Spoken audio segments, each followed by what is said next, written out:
Hi, friends. I wanted to tell a little story today. I first told it at my Toastmasters Club. It's a story I called International Adulting. It was 1994, Vienna, Austria, and we were buying our first piece of furniture. We were, first of all, a mixed marriage couple. I came from the States. My former spouse came from another country, and there we were in Vienna. Neither of us had bought a couch, and certainly we had never done so there. When I grew up, getting a couch meant, I don't know, my parents went off, they bought, and a big truck came, and delivery men delivered it. But what would happen in Vienna? How did it work? We didn't know. We got in our car, we drove off to the slash rated EKS store at the edge of town, and we found it. The 50% off floor model couch. It was the sofa bed that we needed for our small European flat. It was itself ergonomically designed, nice and compact. It was just what we wanted. Were we going to pay for a delivery? Come on. We had a four-door hatchback check-made Skoda. What did we need with a delivery man? We got that couch, jammed it into the back of the hatchback. Now, it stuck out a little bit, but nevertheless, it was Saturday afternoon in Vienna. We managed to get back to the 3rd District safe and sound. And in our adulting moment, there are 2 points, the first of which is cost versus value. Cost versus value is what many young adults face. Am I going to go for the value or am I going to go for the cost? You can tell we went for the cost. And then there we were in the historic Jewish district of town. And at that time, I didn't yet know about the Hebraic concept of work, another aspect of becoming an adult. In Jewish culture, you are never going to see a Jewish professional person delivering his own couch to his own flat. Why? Because growing up means going deep, learning your specialty, and being well paid for that. Meanwhile, compensate others for what they have spent their adult life learning how to do well. We weren't there yet either.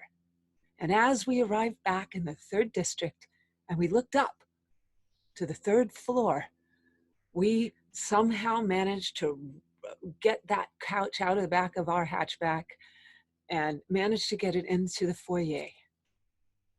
When it came time to open up the elevator door and pull back the old-fashioned secondary part of that elevator, we realized there was no way that that couch was going to get into that elevator.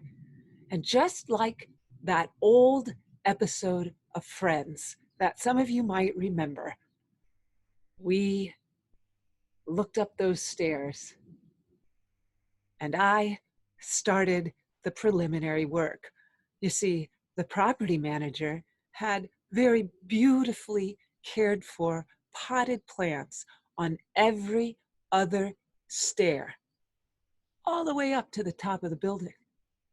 I removed potted plants from every other stair up to the first landing, up to the second landing, and all the way. Meanwhile, Ivan ran into the street, wild-eyed, looking for some help. Why? Because I didn't have quite what it took. And lo and behold, he found some help. It was a delivery man, no doubt delivering some kind of couch or something else to another resident nearby. And Ivan pulled out some cash out of his pocket and that got that guy to help us move that thing all the way up the stairs. We clipped the zip ties, and that is when we found out about our cost versus value proposition. There was a reason that couch was 50% off. You see, the hooks that kept that couch in place so that it didn't back up and become a bed at any given moment, those hooks were missing.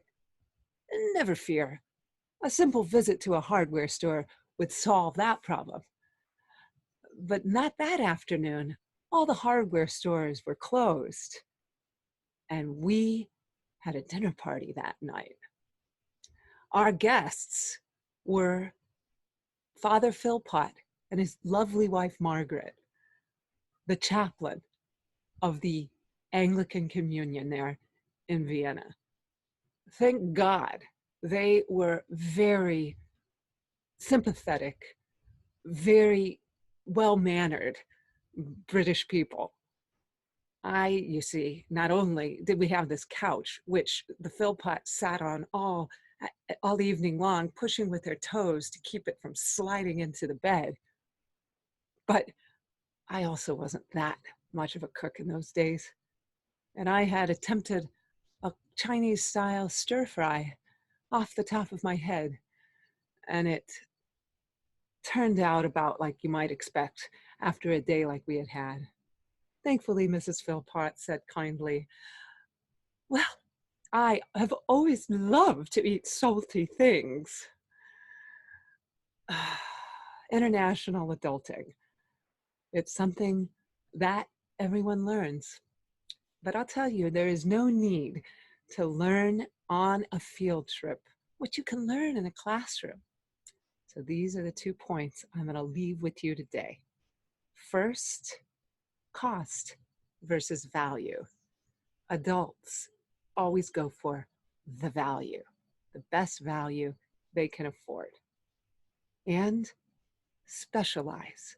If your specialty is in a certain area of expertise, develop that area, go deep, and be willing to serve others. And when you need help, go out and let an expert in that area of expertise help you out. Enjoy.